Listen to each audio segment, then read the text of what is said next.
Hello everyone, দেখেন এই যে একটা কষ্ট থেকে পার হয়েছি, মানে আর একটা কষ্ট, এই যে ক্ষেতের মধ্যে এসে ঢুকে গেছি। এই যে ক্ষেতের মধ্যে কি নাই, আইল নাই যাওয়ার মতো। এই যে আমরা মানে পানি, এই যে দেখেন কি অবস্থা। শেখ হাসিনা গেলে কই, এ সোনার বাংলা উপহার দিয়ে তুই কই গেলে, সোনার সিফাত গেছে।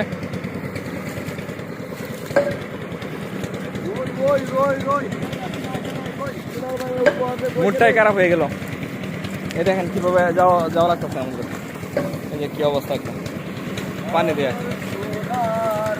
তারপরে দেখেন আমরা কিন্তু মানুষের ক্ষেতগুলা কিন্তু নষ্ট করতেছি না, আমরা এটার জন্য ভালো। নাকি মোস্তফা? এই মোস্তফা, আমরা কিন্তু মানুষের ক্ষেত নষ্ট করতেছি না। হ্যাঁ, আমরা মানবতার ক্ষেতওয়ালা।